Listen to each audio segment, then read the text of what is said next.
Dear student, Assalamu alaikum. I am Mohammad Riyazul Islam, Assistant Teacher English, Shavagram Fazlur Rahman High School, Ramgoti, Laxmipur. I hope you are well. I expected all the students are safe from COVID-19.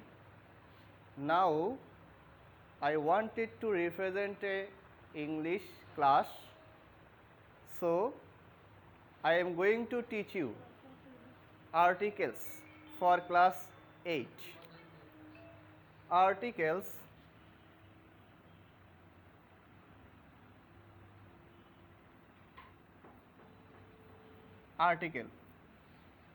Article কাকে বলে আমরা সেটা জানতে হবে।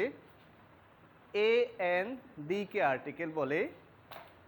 Article দুই প্রকার। Number 1 indefinite article, indefinite. Number 2 definite.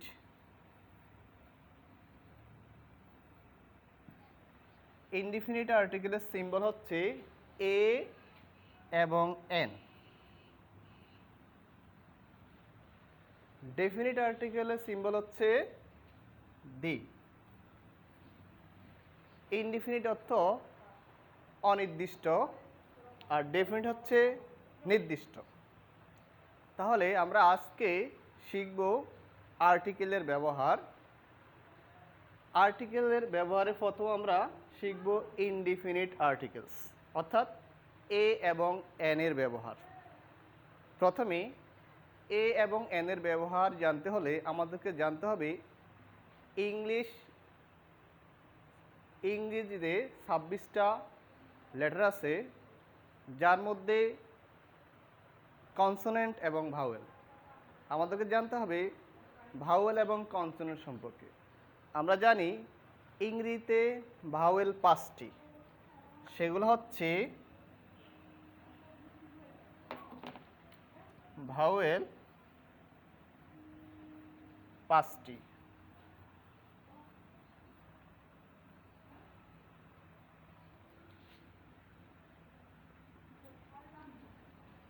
সেগুলো হচ্ছে এ, ই, আই, ও, ইউ। এই 5টি হচ্ছে ভাওয়েল। এর পরে বাকি যেগুলো আছে সেগুলো হচ্ছে কনসোনেন্ট। আমরা জানলাম ভাওয়েল এবং কনসোনেন্ট সম্পর্কিত বিষয়। এখন আমরা প্রথমে এ এবং এন এর ব্যবহার শিখব। তারা আর্টিকেলসের এ এবং এন এর ব্যবহার। A N. প্রথমে রুল 1 এর ব্যবহার। আমরা জানি সাধারণত কনসোনেন্টের পূর্বে এ বসে এবং ভাওয়েলের পূর্বে এন বসে। ফর এক্সাম্পল, যেমন ফ্যান, ফ্যান, ম্যান, ক্যাট। এবং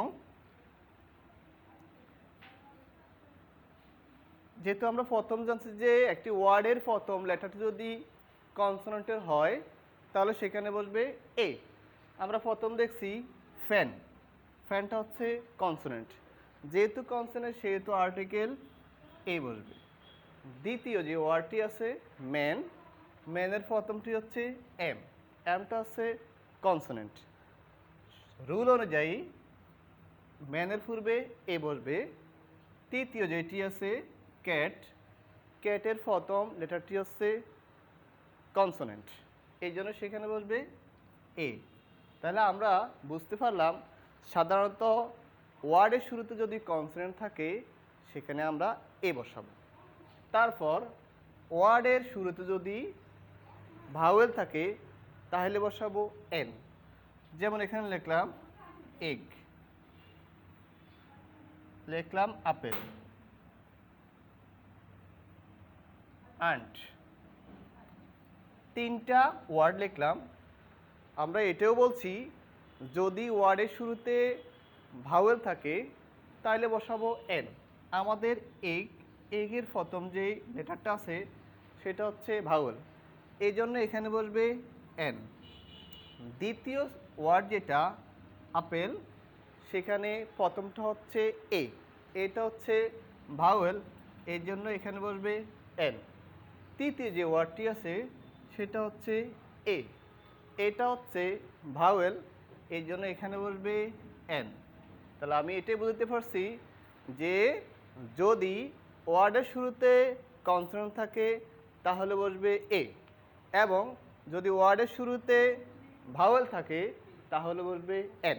এটা হচ্ছে আমার প্রথম রুল। দ্বিতীয় রুল,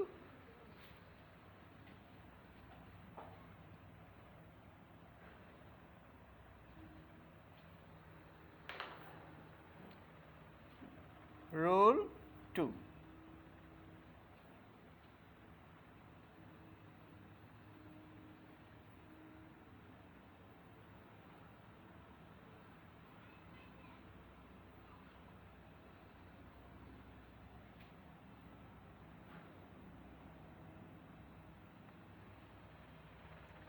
দ্বিতীয় যে রুলটি সেটা হচ্ছে ওয়ার্ডের শুরুতে যদি কনসোনেন্ট থাকে, কনসোনেন্ট থাকা সত্ত্বেও যদি ভাওয়েলের উচ্চারণ হয় তাহলে এন বসে। এখানে আমরা দেখতে পাচ্ছি তিনটা ওয়ার্ড, অনেস্ট, অনার, এয়ার। আমরা প্রথম দেখতেছি এইচ, দ্বিতীয় ওয়ার্ডও এইচ, তৃতীয় ওয়ার্ডও এইচ, কিন্তু বলা আছে যদি ওয়ার্ডের শুরুতে কনসোনেন্ট থাকে, এইচটি কিন্তু কনসোনেন্ট, যদি ওয়ার্ডের শুরুতে কনসোনেন্ট থাকে, কনসোনেন্ট থাকা সত্ত্বেও যদি ভাওয়েলের উচ্চারণ হয় তাহলে সেখানে এ না বসে এন বসে। আমাদের এখানে এই শব্দটি উচ্চারণ হচ্ছে অনেস্ট, তার মানে এখানে এইচের উচ্চারণ হয়নি, হয়েছে ভাওয়েলের উচ্চারণ। যেহেতু ভাওয়েলের উচ্চারণ হয়েছে সেহেতু এখানে বসবে এন, এন অনেস্ট। দ্বিতীয় ওয়ার্ডে অনার, অনার উচ্চারণের ক্ষেত্রে এইচের উচ্চারণ না হয়ে ভাওয়েলের উচ্চারণ হয়েছে, এই জন্য এখানে বসছে এন। তৃতীয় ওয়ার্ড এয়ার, HEIR, উত্তরাধিকারী, যার উচ্চারণ হয়েছে এয়ার, এয়ারের ক্ষেত্রে উচ্চারণ হয়েছে ভাওয়েলের, সুতরাং যেহেতু ভাওয়েলের উচ্চারণ হয়েছে সেখানে বসবে এন। আমি আরও ক্লিয়ারভাবে বলছি, নিয়মটা হচ্ছে যদি ওয়ার্ডের শুরুতে কনসোনেন্ট থাকে, কনসোনেন্ট থাকা সত্ত্বেও যদি ভাওয়েলের উচ্চারণ হয় তাহলে এ না বসে এন বসে। আশা করি বুঝতে পারছি। এবার রুল 3।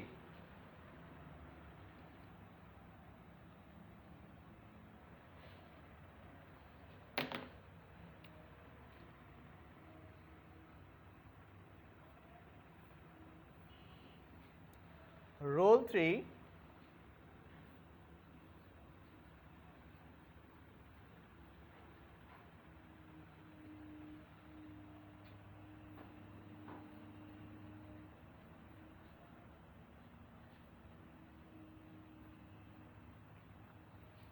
রুল 3তে যেটা বলা হচ্ছে, এখানে বলা হচ্ছে ওয়ার্ডের শুরুতে ভাওয়েল যদি থাকে, ভাওয়েলের উচ্চারণ যদি